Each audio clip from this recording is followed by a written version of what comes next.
Olá, seja muito bem-vindo ao nosso canal. Antes de começarmos, não se esqueça de deixar o seu joinha, se inscrever no canal e ativar as notificações para não perder nenhum conteúdo. Agora, vamos começar. No árido norte do México, na fronteira com o Texas, a década de 1970 foi uma era de vigilância constante, tensão geopolítica e avanço tecnológico. Radares varriam céus em meio à Guerra Fria, o tráfego aéreo civil crescia, o contrabando aproveitava o vazio do deserto e o imaginário público era alimentado por décadas de relatos de objetos voadores não identificados. Nesse pano de fundo, o pequeno vilarejo de Coyame, no estado de Chihuahua, entrou para a cartografia do mistério com um episódio que muitos passaram a chamar de o Roswell mexicano, uma história em que o limite entre documento, testemunho e rumor permanece nebuloso. A narrativa mais recorrente situa o fenômeno na noite de 25 de agosto de 1974. Segundo relatos secundários, estações de vigilância teriam observado um intruso aéreo avançando do Golfo do México para o interior, alterando velocidade e altitude de forma irregular. Sem resposta a tentativas de contato, o objeto cruzou a fronteira em direção ao deserto de Chihuahua. Próximo a Coyame, um pequeno avião civil seguia a rota local e teria ocorrido uma colisão em plena escuridão. O estrondo foi descrito por moradores como um trovão seco que reverberou pelas serras, seguido de um clarão distante. Na sequência, duas quedas teriam sido notadas, uma correspondendo à aeronave pequena e outra a um corpo metálico que desceu com trajetória anômala, desaparecendo atrás das elevações pedregosas.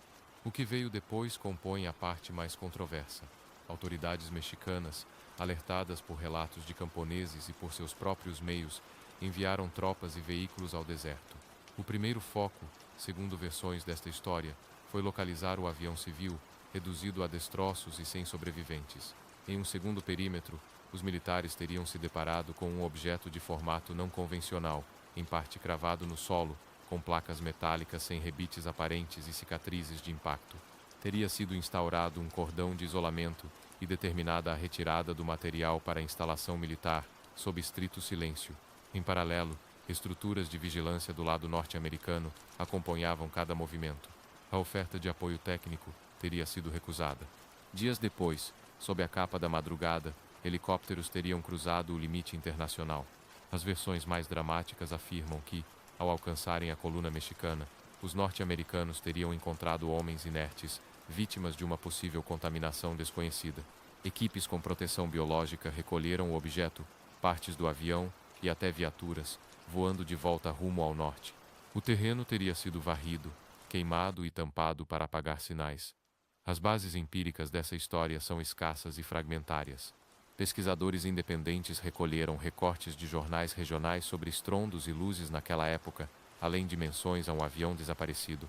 Autores como Rubem Uriarte e Noé Torres compilaram depoimentos tardios de militares reformados, moradores e caminhoneiros, tentando alinhar mapas, trilhas e prazos. Há também citações a documentos obtidos por pedidos de acesso à informação em órgãos dos Estados Unidos, nos quais aparecem movimentações de vigilância na data aproximada, porém sem qualquer confirmação de artefatos não humanos. Em contraponto, céticos notam a ausência de boletins oficiais mexicanos sobre uma operação de tal envergadura, a falta de registros inequívocos de um voo civil perdido que se encaixe perfeitamente no relato e a inexistência de fotografias ou peças com cadeia de custódia confiável. Em investigações desse tipo, o descompasso entre memória e arquivo aumenta com o tempo e o deserto, vasto e indiferente, engole pistas físicas em poucos ciclos de vento. Ainda assim, o conjunto de testemunhos traça um quadro persistente. Agricultores descrevem uma luz silenciosa cortando o céu e mudando de direção sem curva aparente. Um policial local, citado anos depois, teria recordado de caminhões cobertos por lonas escuras e de ordens para afastar curiosos. Motoristas de estrada mencionam a presença incomum de aeronaves helicoidais voando sem iluminação plena.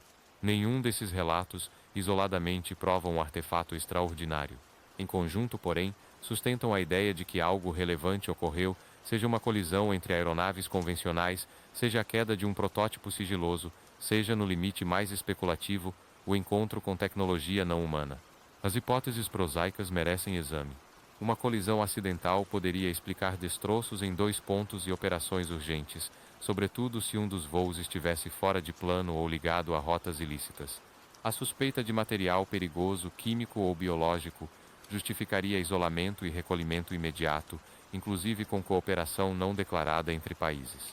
Outra via sugere teste ou perda de equipamento de reconhecimento avançado, encoberto sob camadas de negação. O fio mais ousado aposta em um corpo de origem desconhecida, cujas características teriam exigido intervenção de equipes especializadas e subsequente ocultação estratégica.